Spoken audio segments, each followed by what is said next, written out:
পৃথিবীর ইতিহাসে এক বিরল ঘটনার জন্ম দিয়ে বাংলাদেশে ২০২৬ সালের ফেব্রুয়ারি মাসে গণভোট এবং জাতীয় সংসদ নির্বাচন একই দিনে অনুষ্ঠিত হবে। আগামী জাতীয় সংসদ নির্বাচনের দিনেই গণভোটের আয়োজন করা হবে। জুলাই সনদকে যদিও এই গণভোটের গুরুত্বটা বোধহয় নির্লিপ্ত হয়ে গেল, বিলীন হয়ে গেল সাধারণ মানুষের আশা আকাঙ্ক্ষা এবং সেই গণভোটের পক্ষে, গণজোয়ারের পক্ষে। বস্তুত বিএনপি যা চেয়েছিল এই সরকার তাই করল, অর্থাৎ একই দিনে গণভোট এবং সাধারণ নির্বাচন একই দিনে অনুষ্ঠানের সিদ্ধান্ত নিল। এরই মধ্যে বিএনপি না ভোটের প্রচারণা শুরু করে দিয়েছে। তাদের অনেক নেতাকর্মী বিভিন্ন বক্তৃতায় না ভোটের পক্ষে প্রচারণা চালাচ্ছে। কিন্তু মনে রাখতে হবে, বিএনপি তাদের জন্মলগ্ন থেকে সবচাইতে বেশি ক্রান্তিকাল পার করছে। বিএনপি নিজেও বুঝতে পারছে না আসলে কি করবে, খাচ্ছে। এক এক নেতা এক এক রকম করছে। বয়স্ক বৃদ্ধ লোকজন মানুষের উপর অযথায় খেপে যাচ্ছে। ১৮০টার বেশি খুন করেছে। মানে কত কি না করেছে গত ১৬ মাসে এই উন্মুক্ত বাংলাদেশে, যেখানে ৫০ লক্ষ নেতা কর্মীকে এই সাধারণ ছাত্র জনতা মুক্তি দিয়েছে বিএনপিকে, যেখানে তাদের দলনেত্রীকে জেল থেকে বের করেছে, তারেক রহমানকে দেশে ফেরার প্রশস্ত পথ তৈরি করে দিয়েছে। তারপরেও তারেক রহমান দেশে ফিরছে না। সুতরাং বিএনপি নিজেও বুঝতে পারছে না আসলে কখন তারা কি করতে পারবে। বিএনপি না ভোটের প্রচারণা চালালে আগামী নির্বাচনে নিশ্চিতভাবে বিএনপি হেরে যাবে। বিএনপি এক উভয় সংকটের মধ্যে আছে। আসলেই কি তারা মৌলিক সংস্কারের দিকে যাবে, যেখানে তারা গুরুত্বপূর্ণ মৌলিক সংস্কারের নোট অফ ডিসেন্ট দিয়ে রেখেছে, এবং তার বিরুদ্ধে সাধারণ ছাত্র জনতা যদি হাঁ ভোটের পক্ষে ভোট দিয়ে থাকে এবং গণভোটে যদি হাঁ বিজয়ী হয়ে থাকে, তাহলে বিএনপি বাধ্য আগামী সংসদ নির্বাচনে নির্বাচিত হয়ে এলেও এই মৌলিক সংস্কারগুলো করা। সেক্ষেত্রে তাদের চাওয়া পাওয়ার মধ্যে অনেক পার্থক্য তৈরি হবে। সুতরাং স্বভাবতই বিএনপি চাইবে নোট অফ ডিসেন্টের সাথে মিল রেখে, অর্থাৎ তাদের নেতারা যাতে একাধিক পদে থাকতে পারে। সংবিধানের ৭০ অনুচ্ছেদ অনুযায়ী যদি আস্থা ভোট না থাকে তাহলে সরকার পরিচালনায় স্থায়িত্ব থাকবে না। সুতরাং বিএনপি যদি সরকার গঠন করেও তারা এক বিপদ সংকুল আবহাওয়ার মধ্যে পড়বে। এছাড়াও ধরে নেই যদি বিএনপি জিতে তাহলে তারেক রহমান প্রধানমন্ত্রী হবেন। তিনি একাধিক পদে থাকার জন্য বিএনপি যে নোট অফ ডিসেন্ট দিয়েছে, যদি হাঁ ভোট জিতে যায় তাহলে বিএনপি কি জোর করে তাদের নেতাকে একাধিক পদে রাখবেন, সংসদীয় নেতা, প্রধানমন্ত্রী কিংবা দলের প্রধান হিসাবে? এটা অনেক বড় গুরুত্বপূর্ণ প্রশ্ন হয়ে আসবে, যার জন্যই তো বিএনপি না ভোটের প্রচারণা চালাচ্ছে। বিএনপি এরকম আরও অনেক নোট অফ ডিসেন্ট দিয়েছে যেগুলো মৌলিক সংস্কারের সাথে সম্পৃক্ত, যেগুলো জুলাই আন্দোলনে ২০২৪-এর জুলাই আন্দোলনে ছাত্র জনতার গণ আন্দোলনের চাওয়া পাওয়ার বিরোধী। সেখানে বিএনপি যদি সেই চাওয়া পাওয়াগুলো পূরণ করতে চায় তাহলে হয়তো ভবিষ্যৎ বিএনপির জন্য খুবই অন্ধকার।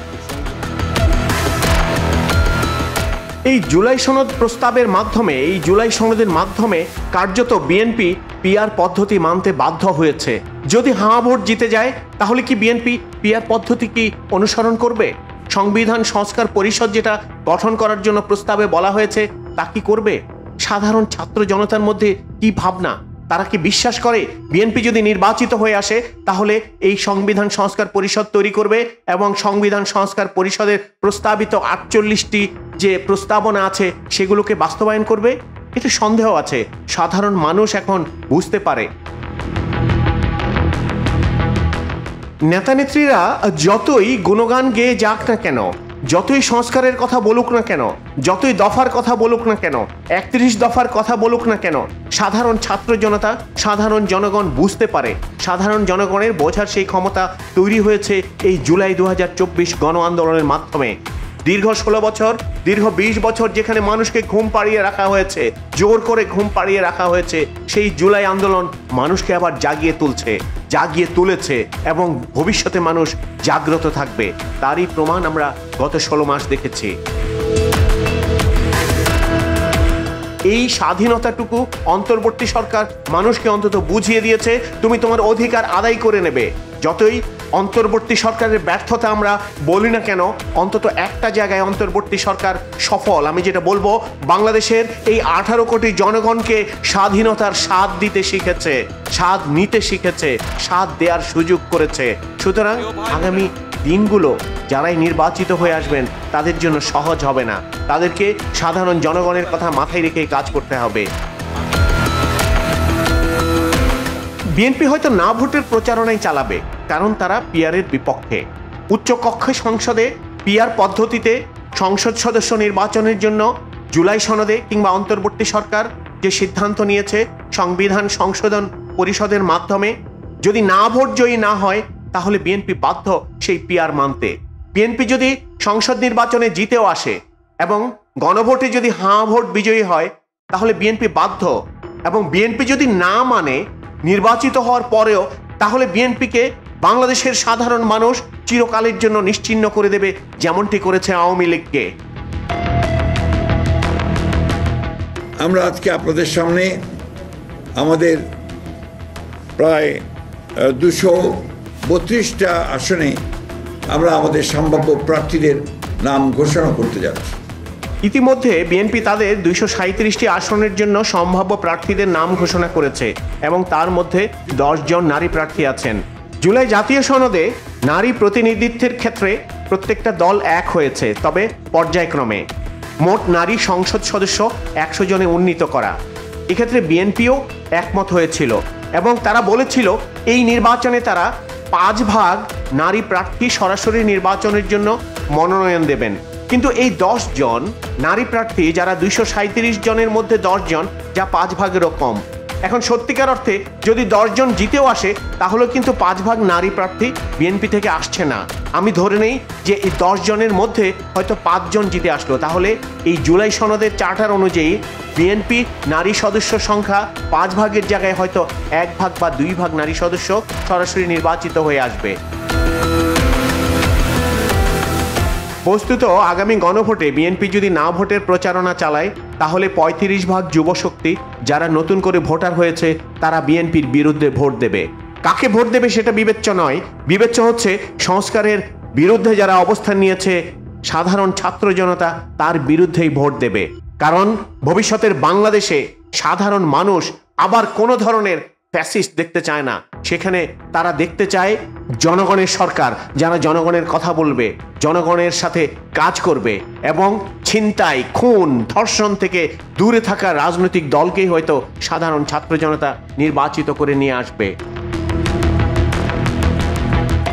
সুতরাং আগামী গণভোটে বিএনপি না ভোটের প্রচারণা না চালিয়ে, যদি হাঁ ভোটের প্রচারণা চালিয়ে সংবিধান সংস্কার পরিষদ গঠনের মাধ্যমে প্রস্তাবিত 48টি সংবিধান সংশোধনের যে প্রস্তাবগুলো আছে সেগুলো মেনে নিয়ে যদি ক্ষমতায় পৌঁছে গেছে এই আত্মতুষ্টিতে ভোগা বিএনপি, কিংবা বিরোধী দল খুঁজছে যেই বিএনপি, তারা যদি সাধারণ মানুষের আস্থা অর্জন করতে না পারে তাহলে বিএনপি হয়তো বিরোধী দল হয়ে যাবে আগামী সংসদ নির্বাচনে।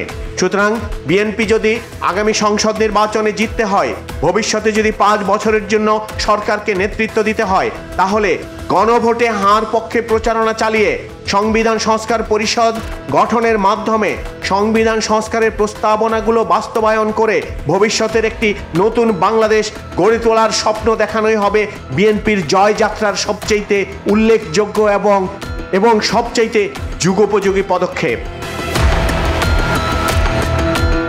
আগামী সংসদ নির্বাচনে বিএনপি নির্বাচিত হয়ে আসলে আওয়ামী লীগকে মুক্ত করে দেবে, ওদের মামলা তুলে নেবে। আমরা কোনো প্রতিশোধের রাজনীতি করতে চাই না।